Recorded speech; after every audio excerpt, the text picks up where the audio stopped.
Hi hello ನಮಸ್ಕಾರ. ನಾನು ನಿಮ್ಮ ಪಾದಾಚಾರಿ ಸುನಿ. ಇವತ್ತು ನಾನು ನಿಮ್ಮನ್ನ ಒಂದು ಸುಂದರವಾದ ಪ್ರದೇಶವನ್ನು ಹಾಗೂ ಒಂದು ಒಳ್ಳೆಯ ಚಾರಣದ ಅನುಭವವನ್ನು ನೀಡಬೇಕು ಅಂದುಕೊಂಡು ಈ ವಿಡಿಯೋ ಮಾಡ್ತಿದ್ದೀನಿ. ತಪ್ಪದೆ ಕೊನೆವರೆಗೂ ಈ ವಿಡಿಯೋನ ನೋಡಿ. ಐ ಹೋಪ್ ನಿಮಗೆ ಇಷ್ಟ ಆಗುತ್ತೆ ಅಂತ ಭಾವಿಸ್ತೀನಿ.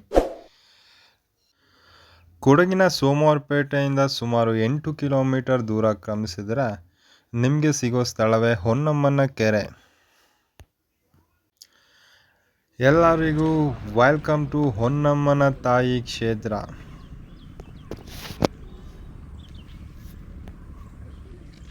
ಈಗ ನಾವು ನೋಡ್ತಾ ಇರೋದು ಹೊನ್ನಮ್ಮನ ಕೆರೆ. ಇದು ಕೆಳಗಿಂದ ಈ ವ್ಯೂ ನೋಡ್ತಾ ಇದ್ದೀವಿ. ಈಗ ನಾವು ಟ್ರೆಕ್ಕಿಂಗ್ ಮಾಡಿ ಬೆಟ್ಟದ ತುದಿಗೆ ಹೋದಾಗ ಯಾವ ಥರ ಈ ದೃಶ್ಯ ಕಾಣುತ್ತೆ ಅನ್ನೋದನ್ನ ನಾನು ನಿಮಗೆ ಈ ಚಾರಣದಲ್ಲಿ ತೋರಿಸ್ತೀನಿ. ತಪ್ಪದೆ ಕೊನೆವರೆಗೂ ಈ ವಿಡಿಯೋನ ವಾಚ್ ಮಾಡಿ. ಇದು ಹೊನ್ನಮ್ಮ ತಾಯಿಯ ದೇವಸ್ಥಾನ.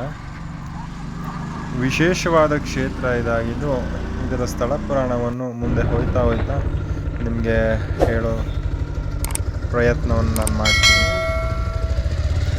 ಹಿಂಗೆ ದೇವಸ್ಥಾನದಿಂದ ಮುಂದೆ ಬಂದರೆ ಅಲ್ಲಿ ಒಂದು ಬೋರ್ಡ್ ಇರುತ್ತೆ, ಗವಿ ಬೆಟ್ಟಕ್ಕೆ ದಾರಿ ಅಂತ. ನೀವು ಸೀದಾ ಅಲ್ಲಿಂದ ರೈಟ್ ತಗೊಂಡ್ರೆ ಒಂದು 400 ಮೀಟರ್ಸ್ ದೂರ ಹೋದರೆ ನೀವು ಬೆಟ್ಟ ಹತ್ತಬೇಕಾಗಿರೋ ಸ್ಟಾರ್ಟಿಂಗ್ ಪಾಯಿಂಟ್ನ ತಲುಪ್ತೀರಿ. ರಸ್ತೆ ಚಿಕ್ಕದಾಗಿದೆ, ಎದುರುಗಡೆಯಿಂದ ವೆಹಿಕಲ್ ಬಂದರೆ ಗೊತ್ತಾಗಲ್ಲ. ಈ ಕಡೆ ಬರೋರು ಸ್ವಲ್ಪ ನಿಧಾನವಾಗಿ ಗಾಡಿ ಓಡಿಸ್ಬೇಕು. ಎಸ್, ಫೈನಲಿ ನಾವು ಬೆಟ್ಟ ಹತ್ತಬೇಕಾಗಿರೋ ಪಾಯಿಂಟ್ ಹತ್ರ ಬಂದಿದ್ದೀವಿ. ಗಾಡಿನ ಇಲ್ಲೇ ಸೈಡಲ್ಲಿ ಪಾರ್ಕ್ ಮಾಡಿ ಬೆಟ್ಟ ಹತ್ತಕ್ಕೆ ಸ್ಟಾರ್ಟ್ ಮಾಡೋಣ.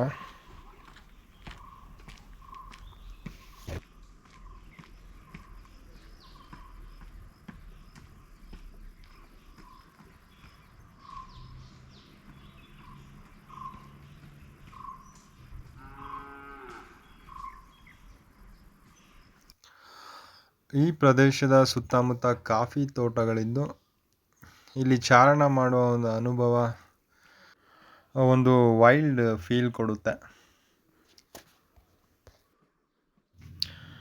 ಇನ್ನು ನಾನು ಈ ಚಾರಣದ ನಡುವೆ ಈ ಕ್ಷೇತ್ರದ ವಿಶೇಷತೆಯನ್ನು ತಿಳಿಸ್ಕೊಡ್ತೀನಿ ಅಂತ ನಿಮಗೆ ಹೇಳಿದ್ದೆ. ನನಗೆ ತಿಳಿದ ಮಟ್ಟಿಗೆ ಈ ಸ್ಥಳ ಪುರಾಣದ ಬಗ್ಗೆ ನಿಮ್ಮ ಹತ್ರ ಹಂಚ್ಕೊಳ್ತೀನಿ. ಏನಾದರೂ ತಪ್ಪಿದರೆ ದಯವಿಟ್ಟು ಕ್ಷಮಿಸಿ. ನೂರಾರು ವರ್ಷಗಳ ಹಿಂದೆ ಈ ಸ್ಥಳದಲ್ಲಿ ಭೀಕರ ಬರಗಾಲ ಬಂತಂತೆ. ಆ ಸಂದರ್ಭದಲ್ಲಿ ಪ್ರಾಣಿ ಪಕ್ಷಿಗಳು ಹಾಗೂ ಜನರು ನೀರಿಲ್ಲದೆ ಸಾಯತೊಡಗಿದ್ರಂತೆ. ಆಗ ಈ ಊರಿನ ಪಟೇಲರು, ಇವರ ಹೆಸರು ಮಲ್ಲೇಗೌಡರು ಅಂತ, ಇವರು ಊರಿನ ಜನಕ್ಕೆ ಒಳ್ಳೆಯದಾಗಲಿ ಅಂತ ಕೆರೆ ತೋಡಿಸಿದ್ರಂತೆ. ಅದೇ ಈ ಹೊನ್ನಮ್ಮನ ಕೆರೆ. ಕಥೆನ ಮುಂದುವರಿಸ್ತೀನಿ. ಅದಕ್ಕೂ ಮೊದಲು ಇಲ್ಲೊಂದು ಗುಹೆ ಇದೆ, ಅದರೊಳಗೆ ಹೋಗಿ ಬರೋಣ, ನೋಡೋಣ ಹೆಂಗಿದೆ ಅಂತ. ಇದನ್ನ ಪಾಂಡವರ ಗುಹೆ ಅಂತ ಕರೀತಾರೆ. ದ್ವಾಪರ ಯುಗದಲ್ಲಿ ವನವಾಸದ ಸಂದರ್ಭದಲ್ಲಿ ಪಾಂಡವರು ಇಲ್ಲಿ ನೆಲೆಸಿದ್ರಂತೆ. ಹಲವು ವರ್ಷಗಳ ಕಾಲ ಇಲ್ಲಿ ಈ ಗುಹೆಯಲ್ಲಿ ವಾಸ ಮಾಡಿದ್ರು ಅನ್ನೋ ಪ್ರತೀತಿ ಇದೆ. ಬನ್ನಿ ಒಳಗೋಗಿ ಬರೋಣ.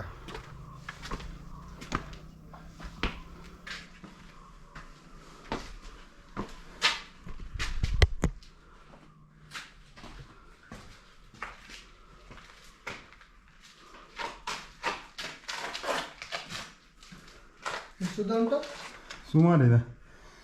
ಈ ಪಾಂಡವರ ಗುಹೆ ಅಂತೆ. ಪಾಂಡವರು ಇಲ್ಲಿ ವಾಸ ಇದ್ರಂತೆ ಆಗ ವನವಾಸ ಟೈಮಲ್ಲಿ. ಟೆರರ್ ಆಗಿದೆಯಲ್ಲ, ಒಳ್ಳೊಳ್ಳೆ ಪ್ಲೇಸ್ ಸೆಲೆಕ್ಟ್ ಮಾಡ್ಕೊಂಡವ್ರೆ ಅವರು ವನವಾಸ.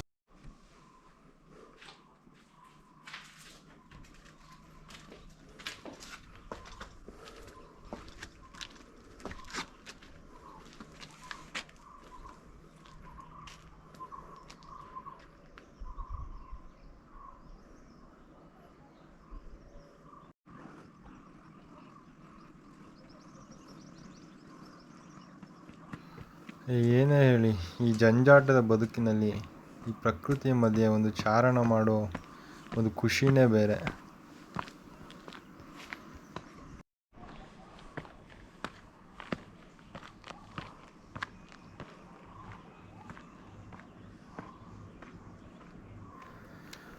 ಇನ್ನು ಕತೆ ಮುಂದುವರ್ಸೋಣ. ಕೆರೆ ತುಂಬ ದೊಡ್ಡದಾಗಿತ್ತು. ಆದರೆ ಕೆರೆಯಲ್ಲಿ ನೀರಿರಲಿಲ್ವಂತೆ. ಇದರಿಂದ ಮಲ್ಲೇಗೌಡರು ಭಾಳ ಚಿಂತೆಗೊಳಗಾಗ್ತಾರಂತೆ. ಈ ಸಂದರ್ಭದಲ್ಲಿ ಮಲ್ಲೇಗೌಡರಿಗೆ ಒಂದು ಅಶರೀರವಾಣಿ ಒಂದು ಕೇಳಿಸ್ತಂತೆ. ಆ ಅಶರೀರವಾಣಿ ಹೇಳುತ್ತಂತೆ, ಮುತ್ತೈದೆ ಹೆಣ್ಣು ಮಗಳನ್ನು ಕೆರೆಗೆ ಹಾರವಾಗಿ ಅರ್ಪಿಸಿದರೆ ಕೆರೆಯಲ್ಲಿ ನೀರು ಬರುತ್ತೆ ಅಂತ. ಕೆರೆಗೆ ಹಾರವಾಗೋದು ಅಂತೇಳಿದರೆ ಅದೇನು ಸಾಧಾರಣವಾದ ವಿಷಯವಾಗಿರಲಿಲ್ಲ. ಇದು ಯಾರು ಈ ಕೆರೆಗೆ ಹಾರವಾಗ್ತಾರೆ ಅನ್ನೋದೇ ಪ್ರಶ್ನೆ. ಕೊನೆಗೆ ಮಲ್ಲೇಗೌಡ್ರದು ಕಿರಿ ಸೊಸೆ ಹೊನ್ನಮ್ಮ ಮುಂದೆ ಬರ್ತಾರಂತೆ. ಅವರು ಕೆರೆಗೆ ಪೂಜೆ ಸಲ್ಲಿಸಿ ಒಂದೊಂದೇ ಮೆಟ್ಟಿಲುಗಳನ್ನು ಏರುತ್ತಿದ್ದಂತೆ ನೀರು ಉಕ್ಕಿ ಬಂದು ಹೊನ್ನಮ್ಮ ನೀರಿನಲ್ಲಿ ಐಕ್ಯರಾಗ್ತಾರಂತೆ. ಸಿಕ್ಕಿಲ್ಲ. ಹೊನ್ನಮ್ಮ ಮಾಡಿದ ಈ ತ್ಯಾಗದ ಪ್ರತಿಫಲವೇ ಈ ಕೆರೆ. ಹೊನ್ನಮ್ಮ ಮಾಡಿದ ತ್ಯಾಗದ ಫಲವಾಗಿ ಈ ಕೆರೆಗೆ ಹೊನ್ನಮ್ಮನ ಕೆರೆ ಅಂತ ಹೆಸರಿಡ್ತಾರೆ. ಇನ್ನೊಂದು ವಿಶೇಷತೆ ಏನಂತ ಹೇಳಿದ್ರೆ, ಈ ಕೆರೆ ಎಂದಿಗೂ ಬತ್ತಿಲ್ವಂತೆ. ಮಲ್ಲೇಗೌಡರು ಸೊಸೆಯ ತ್ಯಾಗದ ನೆನಪಿಗಾಗಿ ಕೆರೆಯ ಏರಿಯಲ್ಲಿ ಹೊನ್ನಮ್ಮ ದೇವಸ್ಥಾನವನ್ನು ಸ್ಥಾಪಿಸಿ ಅಲ್ಲಿ ಬಸವೇಶ್ವರ, ಗಣಪತಿ, ಹೊನ್ನಮ್ಮರ ವಿಗ್ರಹಗಳನ್ನು ಪ್ರತಿಷ್ಠಾಪನೆ ಮಾಡಿದ್ದಾರೆ.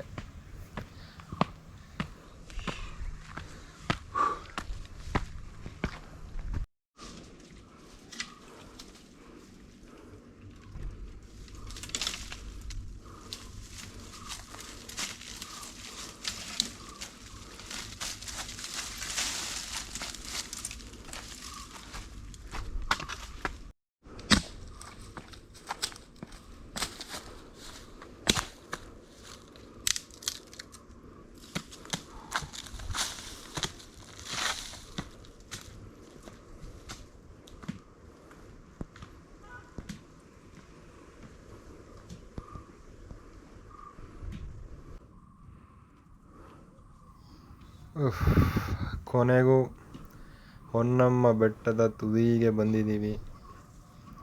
ಇನ್ನೇನು ಕೆಲವೇ ಕ್ಷಣಗಳಲ್ಲಿ ಅದ್ಭುತವಾದ ರೋಮಾಂಚಕಾರಿಯಾದ ದೃಶ್ಯವನ್ನು ನಾವು ಕಣ್ತುಂಬ್ಕೋಬೋದು.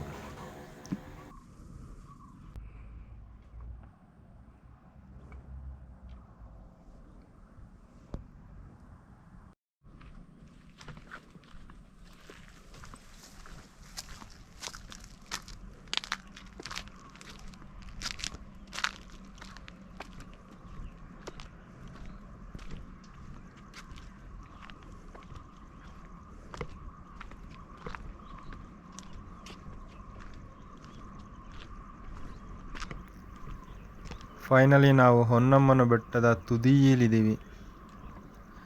ಇಲ್ಲಿಂದ ಆ ವಿಹಂಗಮ ನೋಟವನ್ನು ನೋಡೋದೇ ಒಂದು ಖುಷಿ. ಸುತ್ತ ಹಚ್ಚ ಹಸಿರಾಗಿದೆ. ಇದು ಆ್ಯಕ್ಚುಲಿ ಬಂದು ಡಿಸೆಂಬರ್ ಎಂಡಲ್ಲಿ ಮಾಡಿದ ವಿಡಿಯೋ. ಇವಾಗ ಆ ವಿಡಿಯೋನ ಅಪ್ಲೋಡ್ ಮಾಡೋ ಒಂದು ಸೌಭಾಗ್ಯ ಒದಗಿ ಬಂದಿದೆ. ಕೆರೆ ಸುಮಾರು 16 ಎಕರೆ ವಿಸ್ತೀರ್ಣ ಹೊಂದಿದೆ. ಸುಂದರವಾಗಿದೆ ಅಂದರೆ ಅದರ ಫೀಲ್ನ ನೀವು ಪ್ರತ್ಯಕ್ಷವಾಗಿ ಬಂದು ಸವಿಬೇಕು. ನಂತರ ನಾವು ಕಾಫಿ ಹಾಗೂ ತಿಂಡಿ ತಗೊಬಂದಿದ್ವಿ. ಬೆಟ್ಟದ ಮೇಲೆ ಒಂದು ಕಾಫಿ ಕುಡ್ಕೊಂಡು ತಿಂಡಿ ತಿಂದ್ಕೊಂಡು ಆ ಪ್ರಕೃತಿ ಸೌಂದರ್ಯವನ್ನು ಸವಿಯೋದು ಒಂಥರ ಮಜಾ. ಅಚಾನಕ್ಕಾಗಿ ಸಡನ್ ಇಬ್ಬರು ಹುಡುಗರು ಬಂದರು. ಅವ್ರಿಗೂ ಕಾಫಿ ಕೊಟ್ಟು ಹಾಗೆ ಕೂತ್ಕೊಂಡು ಸ್ವಲ್ಪ ಹೊತ್ತು ಪ್ರಕೃತಿ ಸೌಂದರ್ಯವನ್ನು ಸವಿತಾ ಹಾಗೆ ಒಂದು ಸ್ವಲ್ಪ ಹೊತ್ತು ಮಲಗಿ ಅಲ್ಲಿಂದ ಬಿಟ್ವಿ. ಇನ್ನೊಂದು ವಿಶೇಷತೆ ಏನಂತ ಹೇಳಿದ್ರೆ, ಗೌರಿ ಹಬ್ಬದ ದಿನ ವಿಶೇಷ ಪೂಜೆ ನಡೀತದೆ. ಹೊಸದಾಗಿ ಮದುವೆಯಾದ ವಧುವರರು ಬಂದು ತಾಯಿಗೆ ಬಾಗಿನ ಅರ್ಪಿಸಿ ತಾಯಿಯ ಆಶೀರ್ವಾದ ಪಡಿತಾರೆ. ಇಲ್ಲಿ ಸಾಮಾನ್ಯವಾಗಿ ಬರೋರು ಒಂದು ಮಿಸ್ ಮಾಡ್ಕೊಳ್ತಾರೆ. ಇಲ್ಲೊಂದು ಶಿವನ ದೇವಸ್ಥಾನವಿದೆ, ತುಂಬ ಚೆನ್ನಾಗಿದೆ. ಆದರೆ ಸುಮಾರು ಜನಕ್ಕೆ ಈ ದೇವಸ್ಥಾನ ಇರೋದು ಅಷ್ಟಾಗಿ ಗೊತ್ತಿಲ್ಲ. ಇಲ್ಲ ಕೆರೆ ಮುಂಭಾಗದಲ್ಲಿ ಎಂಟ್ರೆನ್ಸ್ ಎಲ್ಲ ಇದೆ. ನೆಕ್ಸ್ಟ್ ಟೈಮ್ ಬರೋರು ಬಂದು ವಿಸಿಟ್ ಮಾಡಿ ಶಿವನ ಆಶೀರ್ವಾದ ಪಡೀರಿ ಅಂತ ಹೇಳ್ತಾ ನಿಮಗೆ ಆ ದೇವಸ್ಥಾನನ ತೋರಿಸ್ತಾ ಇದ್ದೀನಿ ನೋಡಿ. ಶಿವನ ಮುಂದೆ ನಂದಿ ಗಾಂಭೀರ್ಯವಾಗಿ ಕೂತ್ಕೊಂಡು ಶಿವನನ್ನೇ ನೋಡ್ತಾ ಇದ್ದಾರೆ. ತುಂಬ ಅದ್ಭುತವಾಗಿದೆ ಟೆಂಪಲ್ ಇದು. ಪಾಂಡವರು ಎಲ್ಲಾದರೂ ಇದ್ದರು ಅಂತ ಹೇಳಿದ್ರೆ ಅಲ್ಲಿ ಒಂದು ಶಿವನ ದೇವಸ್ಥಾನ ಇದ್ದೇ ಇರುತ್ತೆ. ಐ ಹೋಪ್ ಈ ವಿಡಿಯೋ ನಿಮಗೆ ಇಷ್ಟ ಆಗಿದೆ ಅಂತ ಅನ್ಕೋತೀನಿ. ಬಾಯ್ ಬಾಯ್, ನೆಕ್ಸ್ಟ್ ವಿಡಿಯೋದಲ್ಲಿ ಭೇಟಿಯಾಗೋಣ. See you.